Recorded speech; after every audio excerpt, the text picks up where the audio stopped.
Hi, I'm Chloe from Brit and Co. Hi, Chloe. I'm Catherine. Lovely to meet you. Hi, Catherine. First off, congratulations on this Oh, series. I am obsessed with it and I cannot wait oh, for thank everyone else you. to see it. Thank you Yes. so much. We're obsessed with it as well, actually. So you're in good company. It's an easy show, I hope, to be obsessed with. Yes. And I feel like one of the reasons that I am obsessed with it and that people will be obsessed with it is I'd love to hear to start off about the way that you approached balancing a historical setting with the modern edge. Because it's like a little bit cheeky, it's a little bit edgy. And I would love to hear about that from like an internal perspective. Yeah, well, it's a really wonderful book from that perspective to adapt, actually, because the a lot of the work of that is kind of done by Edith Wharton in the novel. She's set up this kind of amazing world where obviously it's set in the 19th century, but the characters, the girls in particular, the American characters, are so modern feeling on the page. She's done such a sort of extraordinary job, actually. She was writing it in the 1930s, so she was already setting it sort of 50 years in the past when she Oh, was writing it, yeah. and she wanted it to feel modern to a 1930s audience. So she has sort of brought them to life off the page, and our job was to kind of continue that work that she had done and to make them just as contemporary feeling to an audience in 2023. But that's so much easier a job for the work that was already sort of done by her. And the setup of the culture clash between the British and the Americans is kind of irresistible, because you get the sort of humor of how that sort of plays out with the sort of stiff, sort of serious and resistant to change Mm. English, and then these kind of amazing whirlwinds, these girls who turn up and are vivacious and are intelligent and are, they kind of move as a pack, and they're a gang of these sort of wonderfully articulate and sort of fun women. So the culture clash of that was such a sort of brilliant starting point. And then the stories that we told, kind of, some of them were from the book, some of them were ones that we've invented Mm. or expanded from the book. And yeah, we're just really excited for people to sort of get to know the world of it and to meet these women and to sort of experience the female friendship of it, because I think Mm. that's the thing that I hope that you come out of it going, wow, these do feel like people that I know, or that I'm related to, or that I've, the experiences that I've had are very similar to the ones they've had, and the way that they talk to each other, and the way that they move, and the way that Mm. they just are with each other doesn't feel like the way women in period dramas normally are with each other. It feels the way we hope that women are like in life and in 2023. Yes. And knowing that the series also had an all creative or an all female creative team, excuse me, how was Yeah. that experience? Since the story is about women, I would love to hear about what it was like working with Oh, so it many was women such a behind the treat. scenes. It was such a treat. And it's a very unusual kind of situation to be in. But we realized very quickly Hmm. that it was such a sort of shorthand, partly to us just really having a good laugh and having Yeah. fun all the time and looking forward to coming to work and constantly being in touch with each other and going, oh my God, I heard about this story today. How would that work in the show? You'll never guess what my friend just said. Maybe one of the characters could say something like that. So there was a sort of constant dialogue between us all, but actually just the way that women are with each other, as all women know, when there's a group of women, you talk about your experiences and you talk about things that have happened to you, things that you wish you'd done differently in your life, things that are sort of passions, the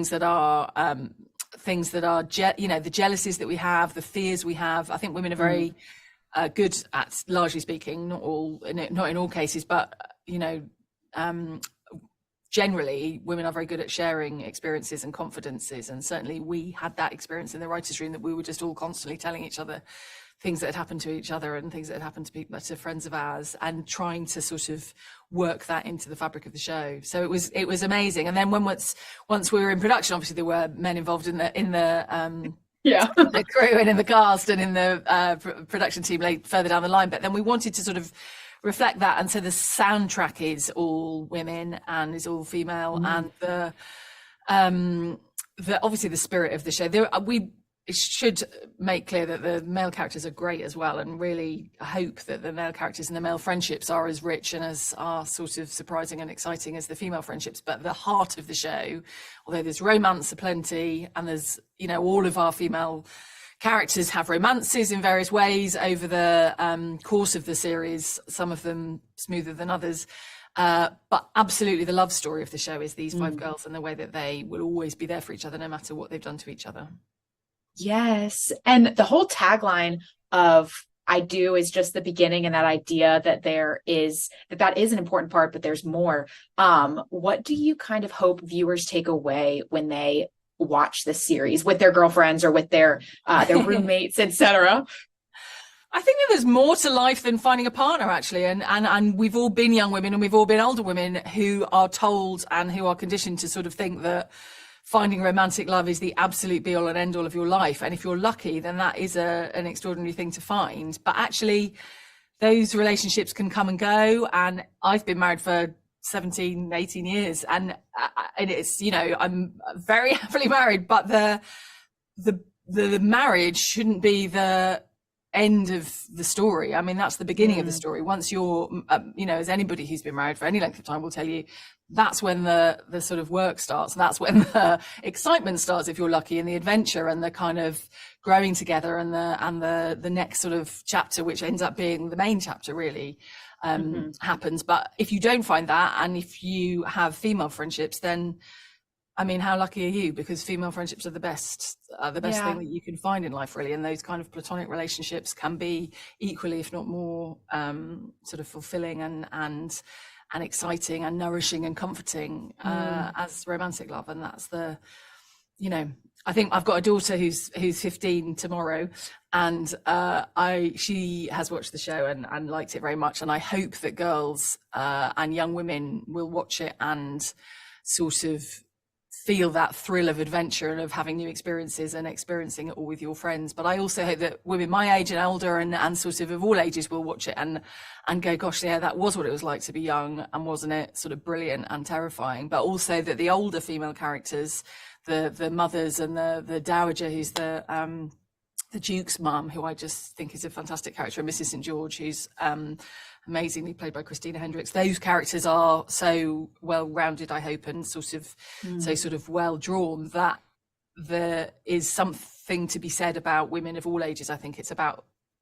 women, it's about being a human, and about sort of relationships, both platonic and romantic, at any age and any stage of life, and no matter what year you were born. So although it was sort of set in the 1880s, we've, you know, women are experiencing exactly the same jealousies and passions and sort of fears now as they were then, we assume. And we hope that by making them feel as contemporary as we do, that you kind of go, God, yeah, that they are just like us, just because they happen to be born 250 years earlier or whatever. That it's, you know, they are people, and they are women, and they're having the same experiences, and you therefore feel more empathy for them and care more.